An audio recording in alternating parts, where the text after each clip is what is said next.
and welcome back to New Rockstars. I'm Jessica Clemons. This video is sponsored by Squarespace, the all-in-one platform that makes launching your own website a breeze. Agatha All Along episode 5 ended with an insane power-up of Teen into a blue-crowned Wiccan, and it seemed to be triggered by this line. You're so much like your mother. The music that followed the line is a version of the score from WandaVision the series, the notes that played whenever episodes moved into the closing credits.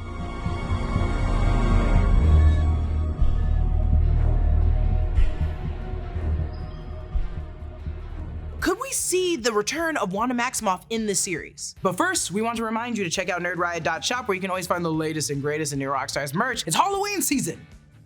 Did you not know that? It's October. So why not get in the witchy mood with some Agatha All Along inspired merch from nerdriot.shop? Walk the witch's road in an awesome new shirt. Shopping nerdriot.shop is the best way to support all the channels here in the New Rockstars network. Also, it's Halloween. Get your Halloween merch up. As some of you may or may not know, Wanda was raised alongside her brother Pietro in the MCU in Sokovia, and during this time, Wanda didn't really know she had powers. We learned when a bomb landed in their home, Wanda used a hex to stop the bomb from exploding. Noting the bomb was from Stark Industries, she and Pietro led a life against the Avengers and Tony Stark. They joined an experiment by Hydra that awakened Wanda's powers using the Mind Stone that actually worked like amplifying her powers and showing her a vision of the Scarlet Witch, her future. It unlocked latent powers within Pietro as well, giving him superhuman speed. They eventually join Ultron and set up a war against the Avengers and Tony Stark, leading to Sokovia where Pietro dies. Fast forward, and Wanda is stuck with the Avengers. She always feels like a monster. She falls in love, and then he dies, and dies again. She's constantly told she's impressive and sensitive, then forced to act out of anger and grief. Then she dies. Womp womp. Or dies, I should say. And I'll be honest, that's a quick rundown for a lot of stuff that's missing a lot of vital highlights. It was like my version of that 30-second bunny reenactment videos. Do people actually even remember those? I do, because I used to watch them in middle school on demand. What's more important here, though, about Wanda's history is that while she was a mutant in the comics, she's the most powerful sorceress here in the MCU. The Scarlet Witch was a legend foretold in the Darkhold, and Agatha connected the two, recognizing Wanda as the Scarlet Witch in WandaVision. Though the Scarlet Witch symbol is seen more as like a prophecy than a person, we should see why young Wanda would be featured alongside Lilia Calderu like it's suggested in their video. We still have some episodes left of Agatha All Along, but we haven't seen Lilia's story yet. She is a 400-something-year-old psychic witch chased out of every village for accurately predicting tragedies. The hallucination of her younger self in episode 3, whether it's a past vision or an interpretation of a future one, involves everyone being dead, including her teacher. So tragedy has always followed Lilia since she was a young girl. However, when she was young, she was still in touch with the powers of divination. As Agatha mentioned in WandaVision, the Scarlet Witch was not born but forged. Her power exceeds that of the Sorcerer Supreme, and her destiny was to destroy the world. It would make sense for Lilia to see this tragedy, and to her, in her vision, she saw young Wanda, the same young Wanda we saw in WandaVision when the bomb dropped on her family. The young Wanda from the clip with young Lilia is Michaela Russell, who appeared in episode 8 of WandaVision during Wanda's flashback with Agatha. Side note, this little girl has actually been in the MCU for a very long time. She was a stand-in for young Evangeline Lilly in Ant-Man and the Wasp, and she also was the photo double for young Cassie Lang, played by Abby Ryder-Fortson. It wouldn't be surprising for us to see some of Lilia's visions of the future and come across the one and only future Scarlet Witch. Jack Schaefer worked on both WandaVision and Agatha All Along, so creating this full circle moment for young Wanda would actually be really great. There's never too much information we ever get on Wanda, especially her backstory. It's the same bomb, killed family, trauma-inducing story, so what if Lilia could see the person meant to destroy the world? She's looking at a young girl who looks and acts just like herself. Would Lilia believe Wanda to doom the world? Would she see the monster this woman becomes? Would she project that onto herself as a young witch too, or would she see a young girl simply just existing and the world has labeled her a monster? Each witch in the show also has clever layers. Where Jen's binding stems from pain and trauma, Alice's dives into generational teachings and practices. There's also a story here where Lilia's want to reverse her fortune, as Agatha says, stems from the centuries of not believing in women and living through institutionalized patriarchal religions, societies, and just norms. They saw women learning, gathering, and being curious as demonic. So being able to see a different young girl, young Wanda, who looks just like herself in her visions must have been exciting. To see young Wanda existing without the pressure of being drowned, burned alive, or chased out of her village for being a witch could be what we see young Wanda do in the show. Little does everyone know how people feel about Wanda today. Honestly, now thinking about it, I'm sure Wanda didn't help the idea of witches in the MCU. Like, now people are gonna really just be prejudiced to all those witches because Wanda trapped people in that hex. Regardless, it's also essential a lot of these stories share the same kind of sentiment that's simply just,